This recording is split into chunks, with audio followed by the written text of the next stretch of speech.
Punjab university ਨੂੰ central ਦਰਜੇ ਦੀ ਮੰਗ ਤੇ ਕੇਂਦਰ ਦੇ ਪਾਲੇ ਵਿੱਚ ਗੇਂਦ। ਹਾਈ ਕੋਰਟ ਨੇ ਕੇਂਦਰ ਤੇ ਛੱਡਿਆ ਫੈਸਲਾ। ਅਕਾਲੀ ਦਲ ਨੇ ਚੁੱਕੇ ਸਵਾਲ, ਪੁੱਛਿਆ ਕੀ ਕਰ ਰਹੇ ਨੇ ਪੰਜਾਬ ਸਰਕਾਰ ਦੇ ਵਕੀਲ। ਪੀਪੀਐਸਸੀ ਇਮਤਿਹਾਨ ਪੰਜਾਬੀ ਵਿੱਚ ਨਾ ਹੋਣ ਤੇ ਬਵਾਲ। ਬੀਜੇਪੀ ਆਗੂ ਮਨਜਿੰਦਰ ਸਿਰਸਾ ਬੋਲੇ ਮੁੱਖ ਮੰਤਰੀ ਲੈਣ ਨੋਟਿਸ, ਮੁੜ ਮਾਂ ਬੋਲੀ ਵਿੱਚ ਹੋਵੇ ਪ੍ਰੀਖਿਆ। ਜਥੇਦਾਰ ਦੀ ਅਪੀਲ ਤੇ ਸਵਾਲ ਚੁੱਕਣ ਨੂੰ ਲੈ ਕੇ ਐਸਜੀਪੀਸੀ ਦਾ ਮੁੱਖ ਮੰਤਰੀ ਅਤੇ ਕਾਂਗਰਸ ਤੇ ਪਲਟਵਾਰ। न्यूज 18 ਤੇ ਬੋਲੇ ਧਾਮੀ, ਬਿਨਾਂ ਸੋਚੇ ਸਮਝੇ ਹੋ ਰਹੀ ਬਿਆਨਬਾਜ਼ੀ। ਸੂਬੇ ਦੀ ਕਾਨੂੰਨ ਵਿਵਸਥਾ ਹੋ ਰਹੀ ਹੈ ਬਦ ਤੋਂ ਬਦਤਰ। ਰਾਜਾ ਵੜਿੰਗ ਨੂੰ ਗਿਰੇਬਾਨ ਵਿੱਚ ਝਾਕਣ ਦੀ ਦਿੱਤੀ ਸਲਾਹ। ਰਾਜਾ ਵੜਿੰਗ ਦਾ ਸੁਨੀਲ ਜਾਖੜ ਤੇ ਕੈਪਟਨ ਨੂੰ ਚੈਲੰਜ, ਕਿਹਾ ਸੰਗਰੂਰ ਲੋਕ ਸਭਾ ਜ਼ਿਮਨੀ ਚੋਣ ਲੜਕੇ ਵਿਖਾਣ। ਮੈਂ ਵੀ ਉਹਨਾਂ ਖਿਲਾਫ ਲੜਾਂਗਾ ਚੋਣ, ਫਿਰ ਵੇਖਾਂਗੇ ਵੱਡਾ ਕੌਣ। ਨਸ਼ੇ ਦੀ ਸਮੱਸਿਆ ਨੂੰ ਲੈ ਕੇ ਬੀਜੇਪੀ ਨੇ ਮਾਨ ਸਰਕਾਰ ਤੇ ਚੁੱਕੇ ਵੱਡੇ ਸਵਾਲ। ਕਿਹਾ ਸੂਬੇ ਵਿੱਚ ਨਸ਼ੇ ਦੇ ਨਾਲ ਰੋਜ਼ਾਨਾ ਹੋ ਰਹੀਆਂ ਮੌਤਾਂ। ਸਰਕਾਰ ਦੇ ਡਿਨਾਇਲ ਮੋਡ ਨੇ ਸਮੱਸਿਆ ਨੂੰ ਕੀਤਾ ਆਊਟ ਆਫ ਕੰਟਰੋਲ। ਦਿੱਲੀ ਦੀ ਤਰਜ਼ ਤੇ ਪੰਜਾਬ ਦੇ ਵਿੱਚ ਸਮਾਰਟ ਸਕੂਲ ਖੋਲਣ ਦੀ ਤਿਆਰੀ। ਸਾਰੇ 117 ਹਲਕਿਆਂ ਦੇ ਵਿੱਚ ਖੋਲੇ ਜਾਣਗੇ ਸਮਾਰਟ ਸਕੂਲ। 100 ਦੇ ਕਰੀਬ ਇਲਾਕਿਆਂ ਦੀ ਹੋ ਚੁੱਕੀ ਹੈ ਪਛਾਣ। ਸਾਬਕਾ ਕੈਬਨਿਟ ਮੰਤਰੀ ਤੇ ਅਕਾਲੀ ਆਗੂ ਤੋਤਾ ਸਿੰਘ ਦਾ ਅੰਤਮ ਸੰਸਕਾਰ। ਵੱਡੀ ਗਿਣਤੀ ਦੇ ਵਿੱਚ ਲੋਕਾਂ ਨੇ ਨਮ ਅੱਖਾਂ ਦੇ ਨਾਲ ਦਿੱਤੀ ਅੰਤਮ ਵਿਦਾਈ। ਸੁਖਬੀਰ ਬਾਦਲ ਨੇ ਵੀ ਦਿੱਤੀ ਸ਼ਰਧਾਂਜਲੀ।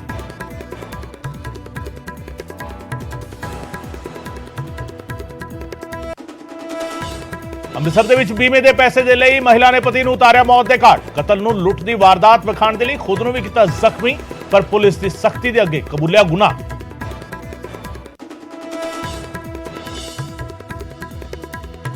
ਨਵਾਂ ਸ਼ਹਿਰ ਦੇ ਵਿੱਚ ਪਰਚੀ ਕੱਟਣ ਨੂੰ ਲੈ ਕੇ ਟੋਲ ਪਲਾਜ਼ਾ ਤੇ ਜ਼ਬਰਦਸਤ ਹੰਗਾਮਾ। ਟੋਲ ਮੁਲਾਜ਼ਮ ਨੇ ਕਾਰ ਮਾਲਕ ਤੇ ਲੋਹੇ ਦੀ ਰॉड ਦੇ ਨਾਲ ਕੀਤਾ ਹਮਲਾ।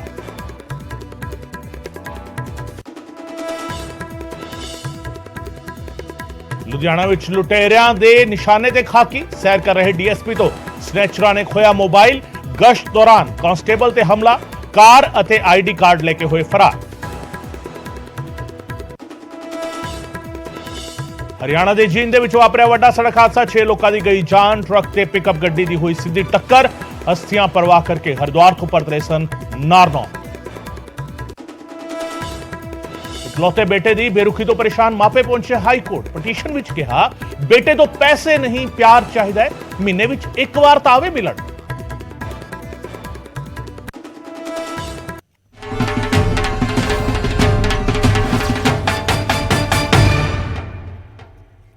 न्यूज 18 पंजाब हरियाणा हिमाचल वेखे दर्शकों का स्वागत है। मैं हां गगनदीप चौहान ते इस वेले दे बुलेटिन दी शुरुआत अहम खबर दे नाल। पंजाब यूनिवर्सिटी नूं केंद्रीय यूनिवर्सिटी दा दर्जा देण दी मंग दा मामला भखता जा रहा है। केंद्र सरकार दे पाले विच हुण गेंद चली गई है। हाई कोर्ट ने केंद्र ते जिहड़ा हैगा मसला छड्डता है। पीयू नूं केंद्रीय यूनिवर्सिटी दा दर्जा जिहड़ा दित्ता गया सीगा, केंद्र सरकार दे पाले विच हुण गेंद है ते इस ते केंद्र सरकार नूं नोटिस जारी किया गया। हाई कोर्ट ने केंद्र ते फैसला छड्ड दित्ता है हुण ते केंद्र सरकार तो नाल ही गृह मंत्रालय तो ਸਿੱਖਿਆ ਮੰਤਰਾਲੇ ਤਿੰਨਾਂ ਤੋਂ ਜਿਹੜਾ ਹੈਗਾ ਨੋਟਿਸ ਜਾਰੀ ਕਰਕੇ ਜਵਾਬ ਮੰਗਿਆ ਗਿਆ ਹੈ। 30 ਅਗਸਤ ਨੂੰ ਇਸ ਮਾਮਲੇ ਦੀ ਅਗਲੀ ਸੁਣਵਾਈ ਹੋਵੇਗੀ। ਪੀਯੂ ਦਾ ਦਰਜਾ ਬਦਲੇਗਾ ਜਾਂ ਨਹੀਂ, ਇਹ ਸਵਾਲ ਬਰਕਰਾਰ ਹੈ।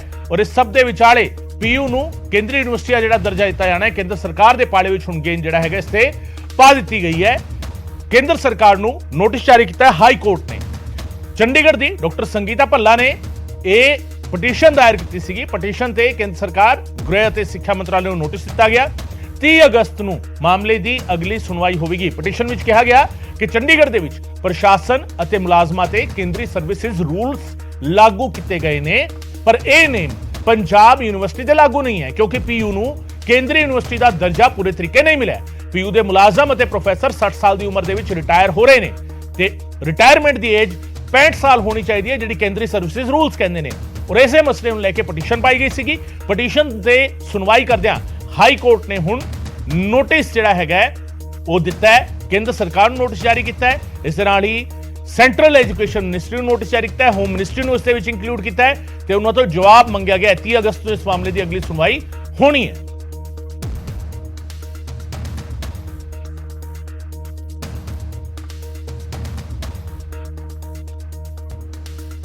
ਸੋ ਮਸਲਾ ਪੰਜਾਬ ਯੂਨੀਵਰਸਿਟੀ ਚੰਡੀਗੜ੍ਹ ਦਾ ਇਹ ਮਸਲਾ ਹੈਗਾ ਤੇ ਸਾਡੇ ਨਾਲ retired professor doctor S K Gupta ਸਾਹਿਬ ਸਾਡੇ ਨਾਲ ਫੋਨ ਲਾਈਨ ਤੇ ਜੁੜ ਰਹੇ ਨੇ। ਸਰ ਬਹੁਤ ਬਹੁਤ ਸਵਾਗਤ ਹੈ ਗੁਪਤਾ ਜੀ ਤੁਹਾਡਾ। ਤੇ ਇਹ ਜਿਹੜਾ ਮਸਲਾ ਹੈਗਾ ਇਸ ਪੂਰੇ ਮਸਲੇ ਤੇ ਕਿਸ ਤਰੀਕੇ ਅਸੀਂ ਇਸ ਨੂੰ ਸਮਝੀਏ, ਕਿਉਂਕਿ ਲਗਾਤਾਰ ਜਿਹੜਾ ਆਮ ਲੋਕਾਂ ਦੇ ਜ਼ਿਹਨ ਦੇ ਵਿੱਚ ਇੱਕ ਧਾਰਨਾ ਬਣੀ ਹੋਈ ਹੈ ਕਿ ਪੰਜਾਬ ਯੂਨੀਵਰਸਿਟੀ ਤਾਂ ਕੇਂਦਰੀ ਯੂਨੀਵਰਸਿਟੀ ਬਣ ਚੁੱਕੀ ਹੈ। ਹੁਣ ਇਹ ਮਸਲਾ ਜਿਹੜਾ ਹੈਗਾ ਹੈ ਕਿ ਸਿਰਫ ਇਹ ਫਾਈਨੈਂਸ਼ੀਅਲ ਮਸਲਾ ਹੈਗਾ ਹੈ ਜਾਂ ਇਸ ਦੇ ਇਲਾਵਾ ਵੀ ਕੁਝ ਹੋਰ ਹੈ?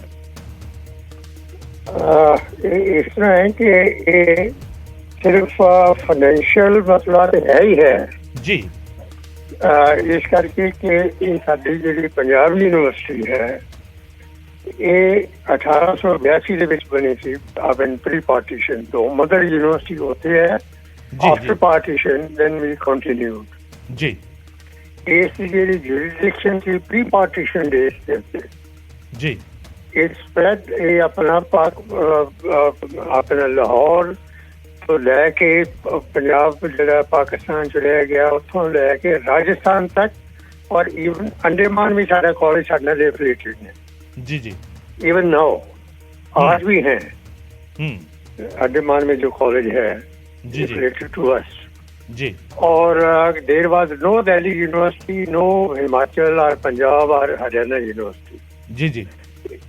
ਇਹ ਸਾਡੀ ਪੰਜਾਬ ਯੂਨੀਵਰਸਿਟੀ ਹੀ ਸਾਰਿਆਂ ਨੂੰ ਕੇਟਰ ਕਰ ਰਹੀ ਸੀ ਪਿਛਲੇ 100-150 ਸਾਲ ਤੋਂ। ਪੰਜਾਬ ਯੂਨੀਵਰਸਿਟੀ ਜੀ ਇਟ ਹੈਜ਼ ਇਹਨੇ ਇਸ ਦੌਰਾਨ ਦੇ ਵਿੱਚ ਬਹੁਤ ਜ਼ਿਆਦਾ ਇੰਟੈਲੈਕਚੁਅਲਸ, ਗਲੋਬਲ ਲੌਰੀਏਟ, ਅੰਬੈਸਡਰਸ, ਪ੍ਰੋਫੈਸਰਸ, ਬਹੁਤ ਡਿਸਟਿੰਗੁਇਸ਼ਡ ਆਦਮੀ ਪ੍ਰੋਡਿਊਸ ਕੀਤੇ ਜੀ। और जितने भी पुराने आदमी ने even including the royal people, they would prefer studying in Punjab University or landed farmers, हर तरह के आदमियों ने वधिया ते वधिया आदमियों ने एजुकेशन ਲਈ ਹੈ ਜਿਨ੍ਹਾਂ ਨੇ ਇੰਟਰਨੈਸ਼ਨਲ ਪੱਧਰ ਦੇ ਉੱਤੇ ਬੜਾ ਨਾਂ ਕਮਾਇਆ ਹੈ ਜੀ। ਜਿਨ੍ਹਾਂ ਦੇ ਵਿੱਚ bureaucrats, politicians, governors, chief ministers, prime ministers ਇਹਨਾਂ ਨੇ ਪੰਜਾਬ ਯੂਨੀਵਰਸਿਟੀ ਦੀ ਗਏ ਨੇ ਜੀ। Academically this is rated it has remained even number 1 ਔਰ ਹੁਣ ਵੀ ਇਹ ਜਿਹੜੀਆਂ ਬੜੀਆਂ ਐਕੈਡੈਮਿਕਲੀ ਬਹੁਤ ਸਟਰੋਂਗ ਯੂਨੀਵਰਸਿਟੀਆਂ ਨੇ ਉਹਨਾਂ ਚੋਂ ਇੱਕ ਹੈ ਜੀ ਜੀ ਪੰਜਾਬ ਯੂਨੀਵਰਸਿਟੀ। ਇਹ ਤੇ ਇਹਦਾ ਐਕੈਡੈਮਿਕ ਕੰਟਰੀਬਿਊਸ਼ਨ ਹੋ ਗਈ।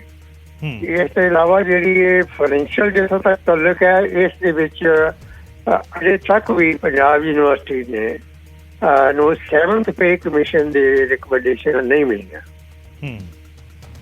ਹੈਲੋ ਜੀ ਜੀ।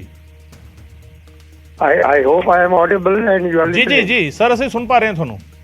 ਹਾਂ ਸੋ ਅਜੇ ਤੱਕ ਵੀ 7th ਪੇ ਕਮਿਸ਼ਨ ਦੀਆਂ ਜਿਹੜੀਆਂ ਰਿਕਮੈਂਡੇਸ਼ਨ ਹੋਈਆਂ ਨੇ ਔਰ ਇਹ ਡਿਊ ਹੋਈਆਂ ਨੇ ਜਨਵਰੀ 2016 ਤੋਂ जी।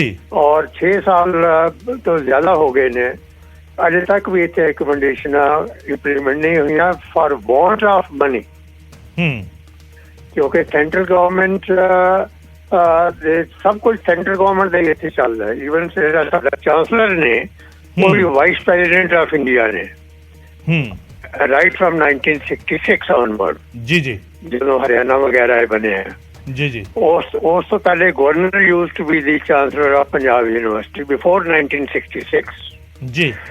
ਔਰ ਵਾਈਸ ਪ੍ਰੈਜ਼ੀਡੈਂਟ ਚਾਂਸਲਰ ਹੋਰ ਕਰਨ ਦੇ ਬਾਅਦ ਵੀ ਸਿੰਸ ਇਹਨੂੰ ਮੰਨਿਆ ਜਾਂਦਾ ਸੀ ਇੰਟਰ ਸਟੇਟ ਬਾਡੀ ਜਿਸ ਦੇ ਕਰਕੇ ਕਿ ਸਾਨੂੰ ਪੰਜਾਬ ਵਾਲੇ ਵੀ ਜਦੋਂ ਪੈਸਾ ਦਿੰਦੇ ਨੇ ਇੱਕ ਤਾਂ ਪੂਰਾ ਨਹੀਂ ਦਿੰਦੇ। whatever is given to us is not completely given in one go। ਕਦੀ ਥੋੜਾ ਦੇਤਾ ਫਿਰ ਦੇਤਾ ਔਰ ਉਹ ਵੀ ਪੂਰਾ ਨਹੀਂ ਮਿਲਦਾ। ਹਰਿਆਣਾ ਨੇ ਆਪਣੇ ਕਾਲਜ ਵਿਡਰੋ ਕਰ ਲਏ 73 ਦੇ ਵਿੱਚ। ਉਸ ਤੋਂ ਬਾਅਦ ਹਰਿਆਣਾ ਤੋਂ ਗ੍ਰਾਂਟ ਆਣੀ ਬੰਦ ਹੋ ਗਈ। ਪੋਲਿਟਿਕਸ ਐਜ਼ ਯੂ ਨੋ ਸਭ ਜਗ੍ਹਾ ਚੱਲਦੀ ਹੈ ਪੋਲਿਟਿਕਸ।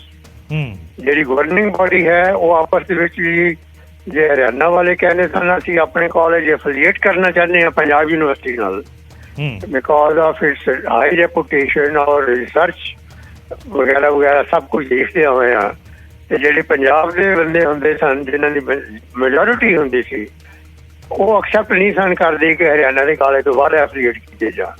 ਜੀ ਜੀ। As a result of that ਕਿ ਸਾਨੂੰ ਹਰਿਆਣਾ ਤੋਂ ਕੋਈ ਗ੍ਰਾਂਟ ਆਣੀ ਬੰਦ ਹੋ ਗਈ। ਪੰਜਾਬ ਵਾਲੇ ਪੂਰੀ ਗ੍ਰਾਂਟ ਦਿੰਦੇ ਨਹੀਂ ਸਨ, ਕਦੀ ਦੇ ਦੇਣੀ, ਕਦੀ ਘੱਟ ਦੇ ਦੇਣੀ, ਕਦੀ ਬਹੁਤ ਟਾਈਮ ਲਗਾ ਕੇ ਦੇਣੀ। ਉਹਦਾ ਨਤੀਜਾ ਇਹ ਨਿਕਲਿਆ ਕਿ ਅਜੇ ਤੱਕ ਵੀ 7th ਪੇ ਕਮਿਸ਼ਨ ਦੇ ਸਾਨੂੰ ਜਿਹੜੀਆਂ वो ਰਿਕਮੈਂਡੇਸ਼ਨ लागू नहीं है, बिल्कुल रिकमेंडेशन लागू नहीं है, सिफारिशां लागू नहीं है और उससे करके कितना कितने दिक्कत हैगी। बहुत बहुत शुक्रिया प्रोफेसर गुप्ता साडे नाल गलबात करने लिए। रिटायर्ड प्रोफेसर डॉक्टर गुप्ता साडे नाल गल कर रहे सीगे और इन डेप्थ उन्होंने दस्सिया कि किस तरीके ਜਦੋਂ ਤੋਂ यूनिवर्सिटी बनी और ਹੁਣ ਤੱਕ ਜਿਹੜਾ ਹੈਗਾ ਕਿਸ ਤਰੀਕੇ ਬਦਲਾਅ ਆਏ ਔਰ ਬਦਲਾਅ ਆਉਣ ਤੋਂ ਬਾਅਦ ਜਿਹੜੀ ਚੇਂਜਸ ਜਿਹੜੇ ਅਸਲ ਵਿੱਚ ਹੋਣੇ ਚਾਹੀਦੇ ਸੀਗੇ ਉਹ ਨਹੀਂ ਹੋਏ ਔਰ ਉਸ ਕਰਕੇ ਕਿਤੇ ਨਾ ਕਿਤੇ ਫਾਈਨੈਂਸ਼ੀਅਲੀ ਇਹ ਮਸਲਾ ਜਿਹੜਾ ਹੈਗਾ ਉੱਠਿਆ ਹੈ ਔਰ ਇਹੀ ਮਸਲਾ ਜਿਹੜਾ ਹੈਗਾ ਹੁਣ ਹਾਈ ਕੋਰਟ ਪਹੁੰਚਿਆ, ਜਿਸ ਤੇ ਹਾਈ ਕੋਰਟ ਨੇ ਹੁਣ ਕੇਂਦਰ ਸਰਕਾਰ ਨੂੰ, ਐਜੂਕੇਸ਼ਨ ਮਿਨਿਸਟਰੀ ਨੂੰ, ਸੈਂਟਰਲ ਐਜੂਕੇਸ਼ਨ ਮਿਨਿਸਟਰੀ ਨੂੰ, ਇਸ ਦੇ ਨਾਲ ਹੀ ਹੋਮ ਮਿਨਿਸਟਰੀ ਨੂੰ ਤਿੰਨਾਂ ਨੂੰ ਨੋਟਿਸ ਜਾਰੀ ਕੀਤਾ ਹੈ ਤੇ ਜਵਾਬ ਉਹਨਾਂ ਕੋਲੋਂ ਮੰਗਿਆ। ਗੇਂਦ ਜਿਹੜੀ ਹੈਗੀ ਕੇਂਦਰ ਦੇ ਪਾਲੇ ਵਿੱਚ ਸੁੱਟ ਦਿੱਤੀ ਗਈ ਹੈ।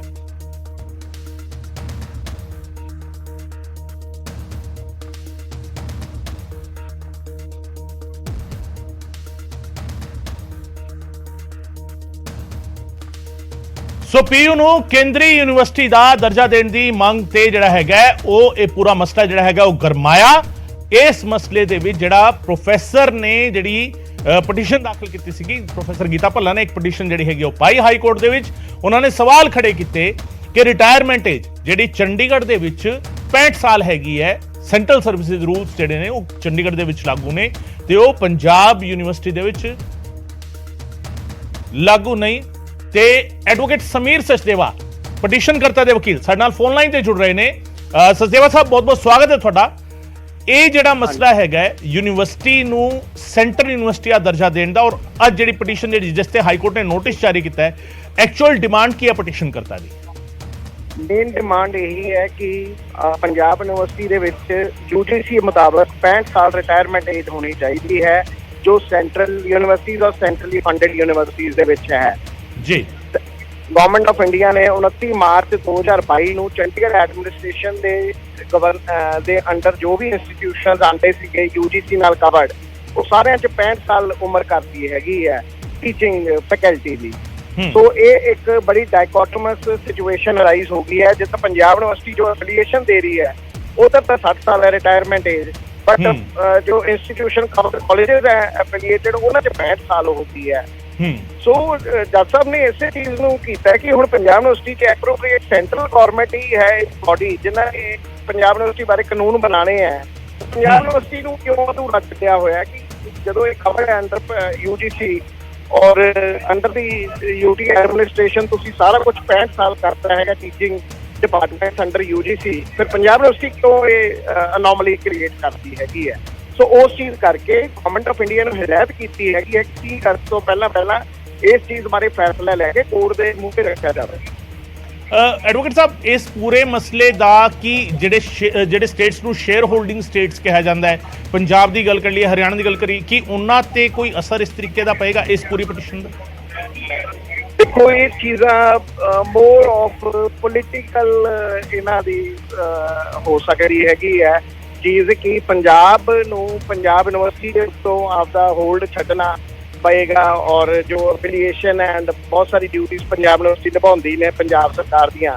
ਸੋ ਵਿਦ ਰਿਗਾਰਡ ਟੂ ਦੈਟ ਮੇ ਵੀ ਮਤਲਬ ਇਹਨਾਂ ਦੇ ਵਿੱਚ ਕੁਝ ਰੈਜ਼ਰਵੇਸ਼ਨਸ ਹੋਣ ਪੰਜਾਬ ਸਟੇਟ 'ਚ, ਬਟ ਜਦੋਂ ਐਪਰੋਪ੍ਰੀਏਟ ਸੈਂਟਰਲ ਗਵਰਨਮੈਂਟ ਹੈ ਤਾਂ ਸੈਂਟਰਲ ਗਵਰਨਮੈਂਟ ਆਪਦੇ ਵੇ ਨਾਲ ਜੋ ਮਰਜ਼ੀ ਡਿਸੀਜਨ ਐਪਰੋਪ੍ਰੀਏਟ ਲੈ ਸਕਦੀ ਹੈ। ਜੀ ਬਹੁਤ ਬਹੁਤ ਸ਼ੁਕਰੀਆ ਐਡਵੋਕੇਟ ਸਮੀਰ ਸਚਦੇਵਾ ਸਾਡੇ ਨਾਲ ਗੱਲਬਾਤ ਕਰਨ ਦੇ ਲਈ। ਐਡਵੋਕੇਟ ਸਮੀਰ ਸਾਡੇ ਨਾਲ ਗੱਲ ਕਰ ਰਹੇ ਸੀਗੇ ਪਟੀਸ਼ਨ ਕਰਤਾ ਦੇ ਵਕੀਲ ਨੇ ਔਰ ਉਹਨਾਂ ਨੇ ਜਿਹੜਾ ਪੇਚ ਹੈਗਾ ਅਸਲ ਰੌਲਾ ਕੀ ਹੈਗਾ, ਅਸਲ ਰੌਲਾ ਬੜਾ ਕਲੀਅਰ ਹੈ। ਪੰਜਾਬ ਯੂਨੀਵਰਸਿਟੀ ਦੇ ਵਿੱਚ ਰਿਟਾਇਰਮੈਂਟ ਦੀ ਏਜ ਜਿਹੜੀ ਹੈਗੀ ਹੈ ਹਾਲ ਦੀ ਘੜੀ ਵਿੱਚ 60 ਸਾਲ ਦੀ ਹੈਗੀ ਹੈ। ਜਿਹੜੇ ਕਾਲਜ ਪੀਯੂ ਤੋਂ ਐਫੀਲੀਏਟਡ ਨੇ ਔਰ ਚੰਡੀਗੜ੍ਹ ਦੇ ਵਿੱਚ ਨੇ ਉਹਨਾਂ ਵਿੱਚ ਰਿਟਾਇਰਮੈਂਟ ਦੀ ਏਜ 65 ਸਾਲ ਹੈ, ਯਾਨੀ ਜਿਹੜੀ ਯੂਨੀਵਰਸਿਟੀ ਐਫੀਲੀਏਸ਼ਨ ਦੇ ਰਹੀ ਹੈ ਉੱਥੇ ਪ੍ਰੋਫੈਸਰ 60 ਸਾਲ ਦੀ ਏਜ ਵਿੱਚ ਰਿਟਾਇਰ ਹੋ ਰਿਹਾ ਹੈ, ਜਿਹੜੇ ਐਫੀਲੀਏਟਡ ਕਾਲਜ ਨੇ ਉਸ ਦੇ ਨਾਲ ਜੁੜੇ ਹੋਏ ਕਾਲਜ ਨੇ ਉੱਥੇ 65 ਸਾਲ ਦੀ ਏਜ ਵਿੱਚ ਰਿਟਾਇਰਮੈਂਟ ਏਜ ਹੈ। ਤੇ ਇਸੇ ਮੰਗ ਨੂੰ ਲੈ ਕੇ, ਇਸੇ ਮਸਲੇ ਨੂੰ ਲੈ ਕੇ ਹਾਈ ਕੋਰਟ ਦੇ ਵਿੱਚ ਪਟੀਸ਼ਨ ਪਾਈ ਗਈ ਜਿੱਥੇ ਮਸਲਾ ਚੁੱਕਿਆ ਗਿਆ ਔਰ ਇਸ ਤੇ ਹਾਈ ਕੋਰਟ ਨੇ ਕੇਂਦਰ ਸਰਕਾਰ ਨੂੰ ਕਿਹਾ ਹੈ ਕਿ ਪੂਰੀ ਸਿਚੁਏਸ਼ਨ ਕਲੀਅਰ ਕੀਤੀ ਜਾਵੇ।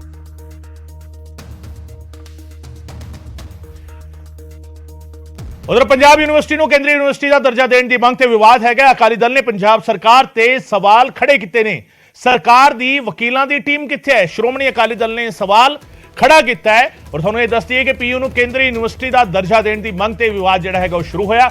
ਅਕਾਲੀ ਦਲ ਨੇ ਪੰਜਾਬ ਸਰਕਾਰ ਤੇ ਸਵਾਲ ਚੁੱਕੇ ਨੇ ਔਰ ਅਕਾਲੀ ਦਲ ਨੇ ਸਿੱਧੇ ਤੌਰ ਤੇ ਸਵਾਲ ਪੁੱਛਿਆ ਕਿ ਸਰਕਾਰ ਦੀ ਵਕੀਲਾਂ ਦੀ ਟੀਮ ਆਖਿਰ ਹੈ ਕਿੱਥੇ ਤੇ ਇਸ ਮਸਲੇ ਨੂੰ ਲੈ ਕੇ ਕੇਂਦਰੀ ਯੂਨੀਵਰਸਿਟੀ ਦਾ ਜਿਹੜਾ ਦਰਜਾ ਪੰਜਾਬ ਯੂਨੀਵਰਸਿਟੀ ਨੂੰ ਦਿੱਤਾ ਜਾਣਾ ਹੈ ਉਸ ਤੇ ਹੁਣ ਸਿਆਸੀ ਪ੍ਰਤੀਕਰਮ ਵੀ ਜਿਹੜਾ ਹੈਗਾ ਉਹ ਸ਼ੁਰੂ ਹੋ ਚੁੱਕੇ ਨੇ। ਪੰਜਾਬ ਯੂਨੀਵਰਸਿਟੀ ਨੂੰ ਬਚਾਉਣ ਦਾ ਆਪਣਾ ਫਰਜ਼ ਨਿਭਾਵੇ ਪੰਜਾਬ ਸਰਕਾਰ।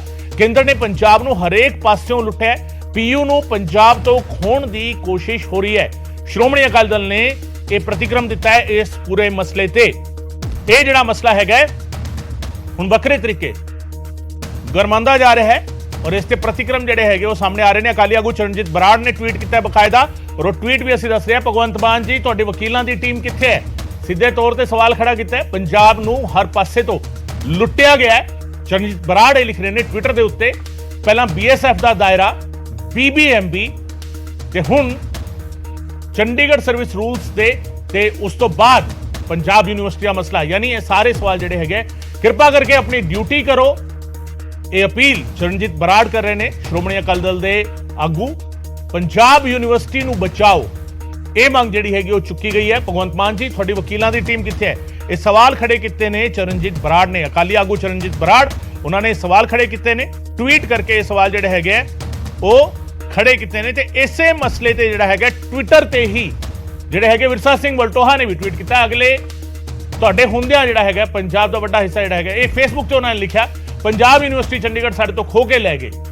ਫੇਸਬੁੱਕ ਤੇ ਲਿਖ ਰਹੇ ਨੇ, ਜਦੋਂ ਇਹ ਗੰਭੀਰ ਮਸਲਾ ਵਿਚਾਰਿਆ ਜਾ ਰਿਹਾ ਸੀ ਉਦੋਂ ਪੰਜਾਬ ਦੇ ਵਕੀਲ ਕਿੱਥੇ ਸਨ? ਵਿਰਸਾ ਸਿੰਘ ਵਲਟੋਹਾ ਲਿਖਦੇ ਨੇ, ਜਦੋਂ ਇਹੋ ਜਿਹਾ ਫੈਸਲਾ ਹੋ ਰਿਹਾ ਸੀ ਉਦੋਂ ਤੁਸੀਂ ਕੀ ਕੀਤਾ ਹੈ? ਇਹ ਸਾਰੇ ਸਵਾਲ ਜਿਹੜੇ ਹੈਗੇ ਉਹ ਖੜੇ ਕੀਤੇ ਗਏ ਨੇ। ਇਹ ਸਭ ਮੌਜੂਦਾ ਸਰਕਾਰ ਦੀ ਲਾਪਰਵਾਹੀ ਤੇ ਅਣਗਹਿਲੀ ਕਰਕੇ ਹੋਇਆ ਹੈ। ਪੀਯੂ ਚੰਡੀਗੜ੍ਹ ਦੇ ਪੰਜਾਬ ਕੋਲੋਂ ਖੁਸ਼ ਜਾਣ ਦੀਆਂ ਲੱਖ ਲੱਖ ਵਧਾਈਆਂ। ਨਹੀਂ, ਇਸ ਤੋਂ ਵੀ ਅੱਗੇ ਜਿਹੜਾ ਹੈਗਾ ਅਗਲੇ ਤੁਹਾਡੇ ਹੁੰਦੇ ਪੰਜਾਬ ਦਾ ਵੱਡਾ ਵਿਦਿਅਕ ਅਦਾਰਾ ਪੰਜਾਬ ਯੂਨੀਵਰਸਿਟੀ ਚੰਡੀਗੜ੍ਹ ਸਾਡੇ ਤੋਂ ਖੋ ਕੇ ਲੈ ਗਏ।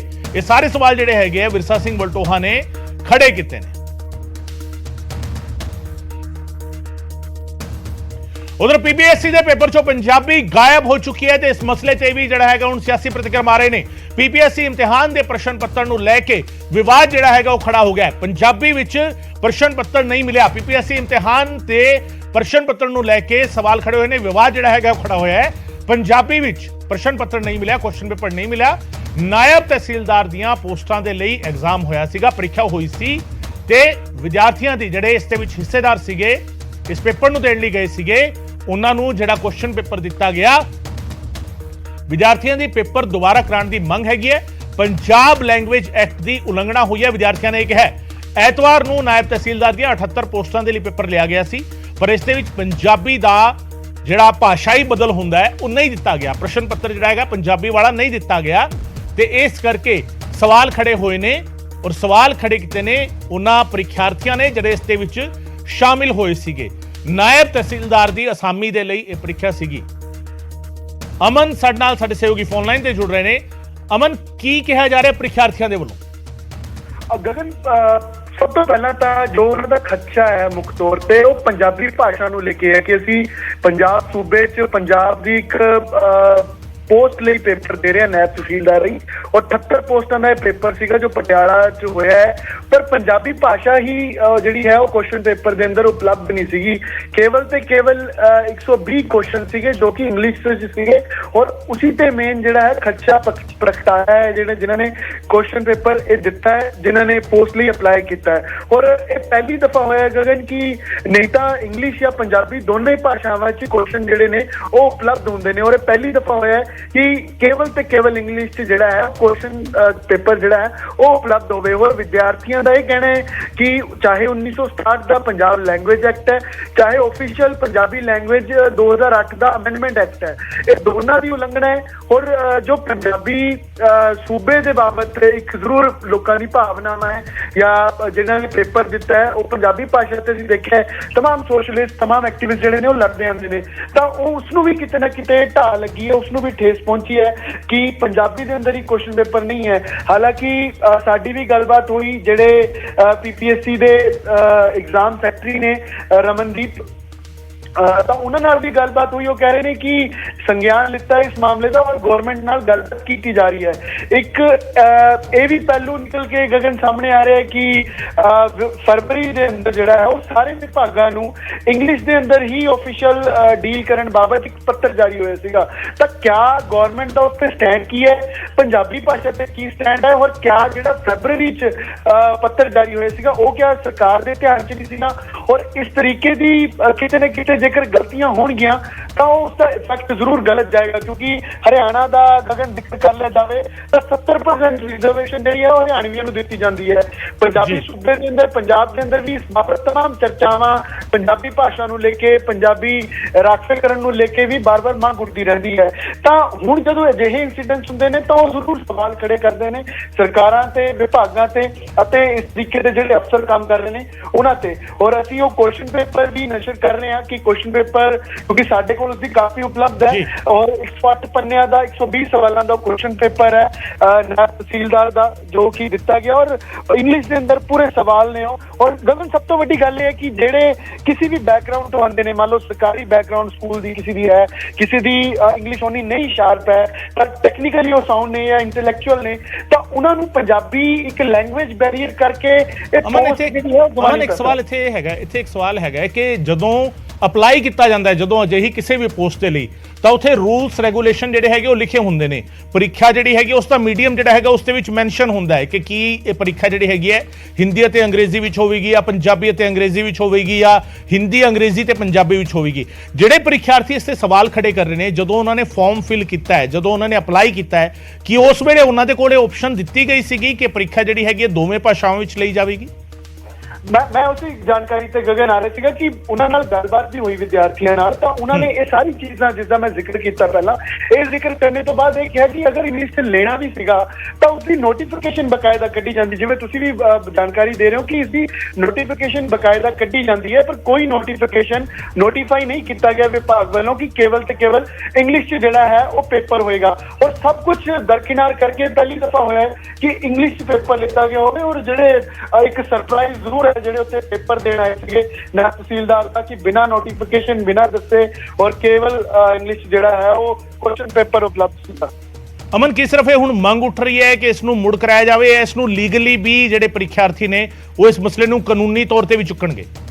ਦੇਖੋ ਗਗਨ, ਮੰਗ ਦੁਬਾਰਾ ਕਰਵਾਉਣ ਦੀ ਤਾਂ ਹੋ ਹੀ ਰਹੀ ਹੈ ਔਰ ਜੇਕਰ ਸਰਕਾਰ ਨੇ ਕੋਈ ਇਸ ਤੇ ਫੈਸਲਾ ਨਹੀਂ ਲਿਆ ਜਾਂ ਕੋਈ ਆਪਣੀ ਟਿੱਪਾ ਟਿੱਪਣੀ ਨਹੀਂ ਕੀਤੀ ਤਾਂ ਲਾਜ਼ਮੀ ਤੌਰ ਤੇ ਕੋਰਟ ਦਾ ਰਾਹ ਤਾਂ ਖੁੱਲ੍ਹਾ ਹੀ ਹੈ, ਕਿਉਂਕਿ ਬਿਨਾਂ ਨੋਟੀਫਿਕੇਸ਼ਨ ਦੇ ਔਰ ਪਹਿਲੀ ਦਫਾ ਜੇਕਰ ਇਸ ਤਰੀਕੇ ਦਾ ਇੰਸੀਡੈਂਟ ਹੋਵੇ ਔਰ ਰਿਜ਼ਰਵੇਸ਼ਨ ਦੀ ਅਸੀਂ ਬਾਰ-ਬਾਰ ਗੱਲ ਕਰਦੇ ਹਾਂ, ਪੰਜਾਬੀ ਭਾਸ਼ਾ ਦੀ ਗੱਲ ਕਰਦੇ ਹਾਂ, ਪੰਜਾਬੀ ਐਕਟ ਦੀ ਉਲੰਘਣਾ ਦੀ ਵਿਦਿਆਰਥੀ ਗੱਲ ਕਰ ਰਹੇ ਤਾਂ ਲਾਜ਼ਮੀ ਤੌਰ ਤੇ ਇੱਕ ਕੋਰਟ ਦਾ ਰਾਹ ਤੇ ਬਣਦਾ ਹੀ ਹੈ ਕਿ ਬਿਨਾਂ ਨੋਟੀਫਿਕੇਸ਼ਨ ਤੇ ਪੰਜਾਬੀ ਭਾਸ਼ਾ ਨੂੰ ਦਰਕਿਨਾਰ ਕਰਕੇ ਜਿਹੜਾ ਹੈ ਪੇਪਰ ਉਪਲਬਧ ਕਰਵਾਇਆ ਗਿਆ ਔਰ ਵਿਭਾਗ ਨੂੰ ਇਸ ਤੇ ਜਿਹੜਾ ਹੈ ਉਹ ਨੋਟਿਸ ਵੀ ਦੇਖਣ ਨੂੰ ਮਿਲ ਸਕਦਾ ਹੈ। ਔਰ ਸਰਕਾਰ ਦੇ ਨਾਲ ਤਾਂ ਗੱਲਬਾਤ ਕੀਤੀ ਜਾ ਰਹੀ ਹੈ, ਕਿਉਂਕਿ ਪੀਪੀਐਸਸੀ ਜਿਹੜੇ ਅਧਿਕਾਰੀ ਨੇ, ਜੋ ਐਗਜ਼ਾਮ ਸੈਕਟਰੀ ਨੇ, ਉਹਨਾਂ ਦਾ ਵੀ ਇਹੀ ਕਹਿਣਾ ਹੈ ਕਿ ਸਰਕਾਰ ਨਾਲ ਇਸ ਬਾਬਤ ਗੱਲਬਾਤ ਕੀਤੀ ਜਾ ਰਹੀ ਹੈ ਕਿ ਕਿੱਥੇ ਢਿੱਲ ਰਹੀ, ਕਿੱਥੇ ਲਾਪਰਵਾਹੀ ਰਹੀ ਔਰ ਜ਼ਿੰਮੇਵਾਰੀ ਤੈਅ ਕੀਤੀ ਜਾਵੇ। ਇਸ तमाम ਚੀਜ਼ਾਂ ਬਾਬਤ ਗੱਲਬਾਤ ਵੀ ਸਰਕਾਰ ਦੇ ਨਾਲ ਕੀਤੀ ਜਾ ਰਹੀ ਹੈ। ਔਰ ਗਗਨ, ਲਾਜ਼ਮੀ ਚੀਜ਼ ਇਹ ਜ਼ਰੂਰੀ ਇਹ ਵੀ ਹੋ ਜਾਂਦਾ ਹੈ ਕਿ ਆਮ ਆਦਮੀ ਪਾਰਟੀ, ਜਿਵੇਂ ਕੁਲਤਾਰ ਸੰਧਵਾ ਹੈ ਜਾਂ तमाम ਉਹ ਲੀਡਰਸ ਨੇ ਆਮ ਆਦਮੀ ਪਾਰਟੀ ਦੇ, ਉਹ ਪੰਜਾਬੀ ਤੇ ਪਹਿਰਾ ਦਿੰਦੇ ਆਏ ਨੇ, ਪੰਜਾਬੀ ਬਾਬਤ ਬਾਰ-ਬਾਰ ਆਪਣੀ ਆਵਾਜ਼ ਬੁਲੰਦ ਕਰਦੇ ਆਏ ਨੇ। ਤਾਂ ਜਿਹੜੀ ਸਰਕਾਰ ਆਮ ਆਦਮੀ ਪਾਰਟੀ ਦੀ ਹੋਵੇ ਔਰ ਅਜਿਹਾ ਇੰਸੀਡੈਂਟ ਹੋਵੇ ਤਾਂ ਬਿਲਕੁਲ ਕਈ ਸਾਰੇ ਸਵਾਲ ਖੜੇ ਹੁੰਦੇ। ਬਹੁਤ-ਬਹੁਤ ਸ਼ੁਕਰੀਆ ਅਮਨ ਇਸ तमाम ਜਾਣਕਾਰੀ ਦੇ ਲਈ। ਅਮਨ ਭਾਰਦਵਾਜ ਸਾਨੂੰ ਜਾਣਕਾਰੀ ਦੇ ਰਹੇ ਸਨ ਤੇ ਇਸੇ ਮਸਲੇ ਤੇ ਮਨਜਿੰਦਰ ਸਿਰਸਾ ਬੀਜੇਪੀ ਦੇ ਆਗੂ, ਉਹਨਾਂ ਨੇ ਕੀ ਕਿਹਾ ਇਹ ਵੀ ਤੁਹਾਨੂੰ ਸੁਣਾ ਦਿੰਦੇ ਹਾਂ।